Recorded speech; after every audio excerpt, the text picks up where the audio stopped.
Okay, let's just dive right into this. Welcome back to The Explainer, where today we're unpacking a genuinely cinematic edge-of-your-seat journey. Picture this. You're a hardcore gamer, right? But in the real world, your days are literally numbered by a terminal illness.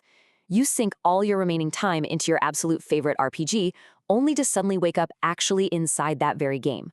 But, plot twist, you aren't the hero, oh no, you've been thrust into the body of Nox von Reinhofer, a ruthless anti-hero and the game's ultimate doomed villain. So we're going to trace Nox's incredibly desperate, high-stakes evolution from a bedridden weakling to a calculating powerhouse. Let's get right into it. Seriously, just think about it for a second. What would you do if you woke up as the final boss, but you discovered you had a literal ticking clock on your life? Nox's new reality is just absolutely shattered. He opens his eyes in a fantasy world, realizing he's not just a villain who's destined to be killed by the game's heroes, he's actually inherited a terminal illness within the game itself.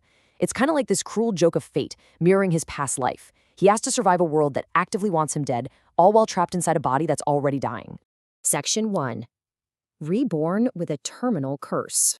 The sheer imbalance of his character build here is just insane. See, Nox min-maxed his character before getting sucked into the game.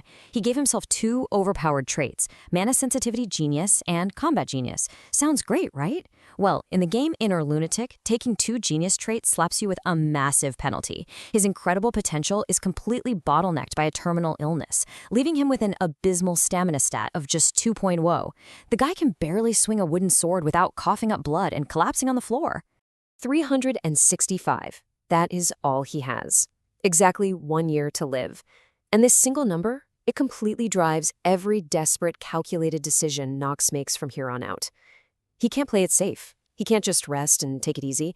Every single day is a countdown. It pushes him to exploit absolutely every piece of meta-knowledge he has from his 27 playthroughs of the game just to buy himself another hour, another day. So Nox's very first survival tactic is, frankly, completely unhinged. Knowing a mechanical loophole in the game to instantly boost his stats, he orders his terrified maid, Lona, to bring him some incredibly deadly items. First, he drinks a lethal 3-headed serpent poison. And while his health starts rapidly draining and Lona is absolutely panicking in the background, he just bites into a solid golem core like it's an apple. The core miraculously cancels out the poison, granting him this massive hidden defense buff called Hidden Peace. It completely strips away his weakness debuffs so he can actually start training. It's a crazy, high-risk strategy, but it perfectly establishes his calculating villainous persona right out of the gate. Section 2. Surviving the family duel. Now, during this brutal duel, Nox knows for a fact he doesn't have the raw stamina to outlast his twin brothers, Alan and Hearts. So what does he do? He actually lets himself get beaten down until his health drops just enough to unlock a hidden skill called Genius Time. When he activates it, this massive aura of light surrounds him, literally slowing down time for 5 minutes. In a highly cinematic sequence, Nox completely humiliates both of his brothers simultaneously. But here's the catch. Using this incredibly overpowered ability permanently cost him 2 days of his precious lifespan. Every single victory comes at a terrifying cost. And the irony of Nox's situation is just incredible. He desperately needs to enter a high-level area called the Cursed Forest to find a life-stealing ring.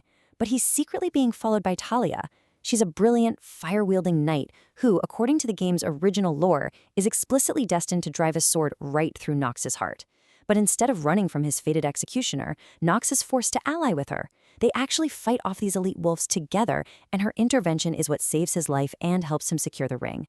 You can see the game's original narrative is already starting to totally fracture. Section 3. The Cursed Black Sword.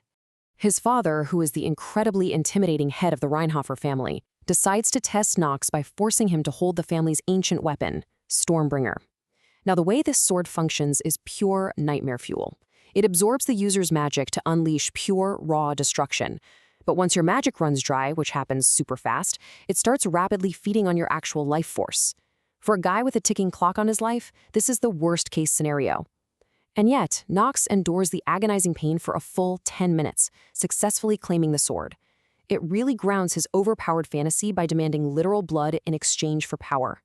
Section 4. Slaughter in the Desert. Nox's ruthless genius is just on full display here. He needs to level up fast, but he doesn't just fight monsters head-on, he manipulates them. He uses pheromones to lure a horde of angry ogres directly into the path of a massive subterranean desert worm. And while the giant worm is busy devouring the ogres, Nox just hides on the sidelines. He throws rocks and lands these minor pesky hits on the ogres. Because of the game's unique mechanics, just landing a hit lets him steal a massive chunk of the experience points when the worm actually finishes them off. He literally sparks a monster war just so he can farm XP. It's brilliant. 122. His insane strategy actually works beautifully. He finishes off the weakened worm with his genius time skill, and his lifespan shoots all the way up to 122 days. For the first time since waking up, he has a tiny bit of breathing room. The weakling's curse temporarily disappears, and his stamina rises. He is finally truly becoming a force to be reckoned with.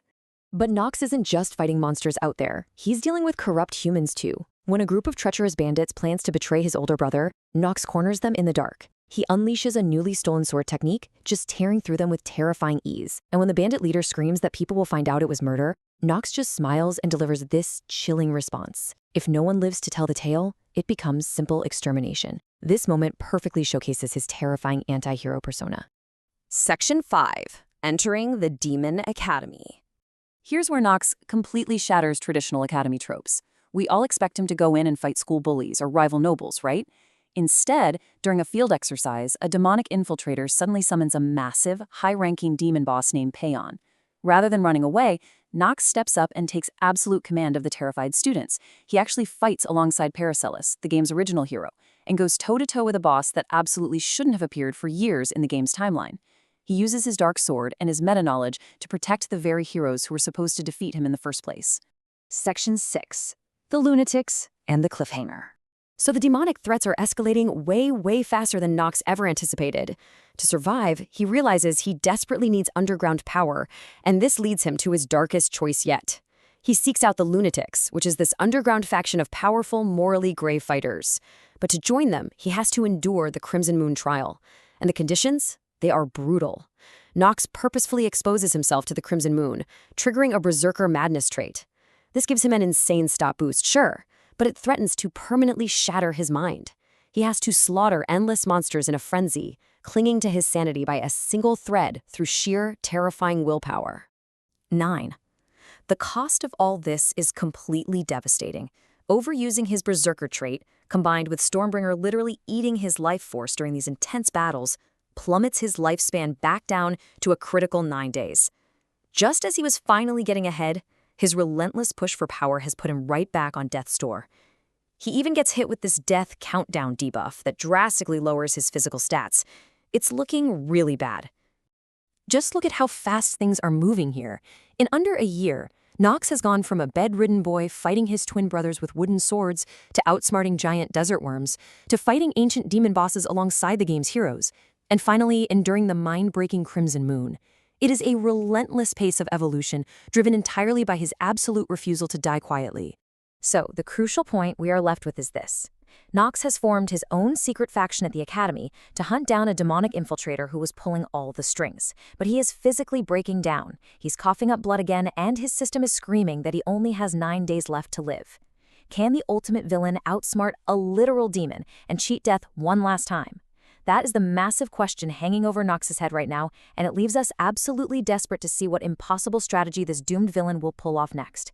Thank you so much for joining this explainer, and we'll catch you